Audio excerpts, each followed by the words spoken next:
एक ऐसा विद्यालय हम दिखाने जा रहे हैं जहां आज भी जल जमाव की स्थिति देखी जा रही है।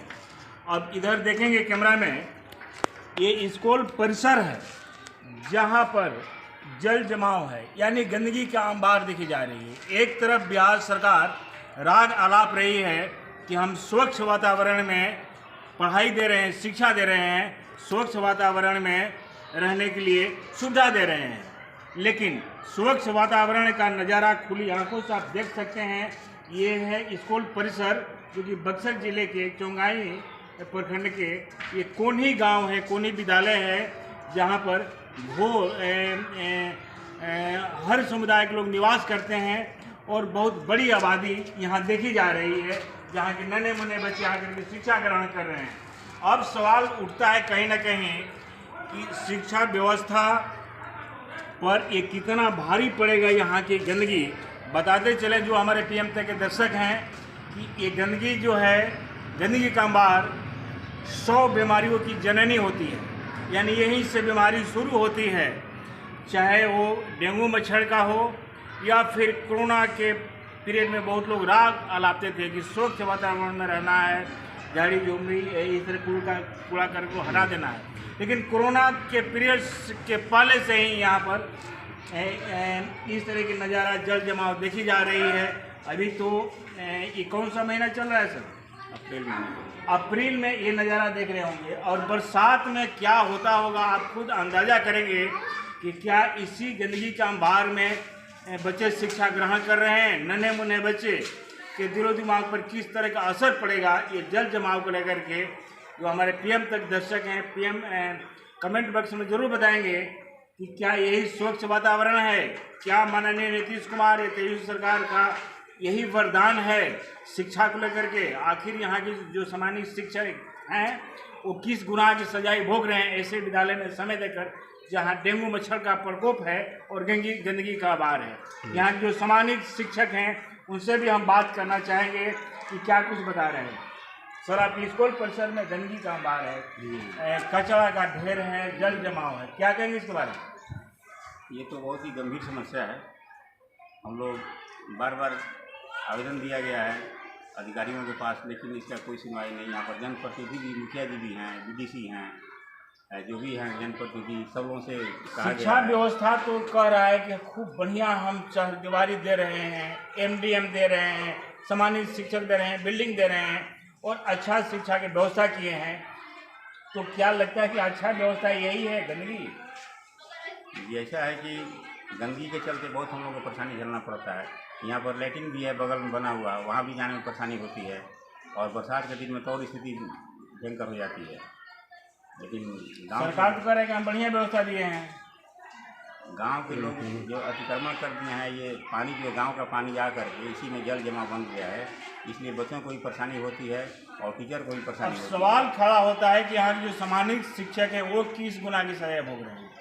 नन्हे मुन्ने में देखिए, नन्हे मुन्ने बच्चे जो है, कैमरा में दिखाएंगे, जो नन्हे मुन्ने बच्चे हैं ये किस गुनाह की सजाई भोग रहे हैं इस तरह के गंदगी का जल जमाव को लेकर के। अपना पूरा परिचय बताएंगे सर? मेरा नाम रंगी प्रसाद, मैं यहाँ सरकारी प्रधानाध्यापक हूँ मध्य विद्यालय कोनी में जी। यहाँ के कुछ सामान्य शिक्षक हैं, उनसे भी 2 शब्द हम जान लेते हैं क्या कुछ बता रहे हैं। सर, आपके स्कूल परिसर में जल जमाव देखी जा रही है, गंदगी का अंबार देखा जा रहा है, क्या बताएंगे इसके बारे में? हाँ सर, हम लोग तो बहुत परेशान हैं और कभी कभी तो हम लोग को इसमें गंदा हो जाता है, पेशाब करने जाते हैं तो पैर भी गंदा हो जाता है, बच्चे भी इसमें कभी कभी फंस जाते हैं, उनके कपड़े गंदे हो जाते हैं। और हम लोग कई बार प्रधानाध्यापक सहित वीडियो भी लिखे, जनप्रतिनिधियों से कहे, लेकिन कोई ध्यान नहीं देता। जी, तो आप थोड़ा सा आएंगे इधर डाइनिंग कैमरा में दिखाने के लिए कि भव्य तरीके से स्कूल का बिल्डिंग जो बना हुआ है वो कहीं ना कहीं बेहतर है, लेकिन बेहतर स्कूल का नज़ारा कुछ इस तरह का है जहां पर गंदगी का अंबार है और लाखों खर्च करती है सरकार स्वच्छता पर, शौचालय पर, घर घर में, आंगन में। ODF की परिभाषा सरकार सिखा रही थी, राग आलाप रही थी कि हम ODF करेंगे, स्वच्छ वातावरण में रखेंगे, लेकिन ऐसा शौचालय है जिसमें जाने से लोग परहेज करते हैं, क्योंकि कहीं ना कहीं डर सता रही है सांप बिच्छू का और डेंगू का, जहां आज शौचालय में लोग उपयोग करने से भी वंचित रह जाते हैं। तो ये दिखाएंगे, ये मध्य विद्यालय कोनी 24% का बक्सर का है और ये है नज़ारा। भव्य तरीके से स्कूल बना हुआ है, लेकिन ना यहाँ कोई बाउंड्री है, ना स्वच्छ वातावरण है। तो कहीं ना कहीं ये जो सरकारी व्यवस्था है उस पर प्रश्न उठाना लाजमी है। स्कूल तो ठीक ठाक है, मास्टर भी ठीक ठाक हैं, प्रिंसिपल ठीक ठाक है, लेकिन यहाँ की जो हालातें हैं वो कहीं ना कहीं बिहार की शिक्षा व्यवस्था पर एक प्रश्न खड़ा कर रहा है। फिलहाल इस खबरों के साथ बने रहें। PM तक के लिए मैं हूँ राम राय सिंह, बक्सर। स्कूली बच्चे से भी जान लेते हैं कि कितना उसमें खतरा है और उससे क्या क्या परेशानी होगी। बेटा, गड्ढा जो है पानी है उससे किस तरह की परेशानी होगी?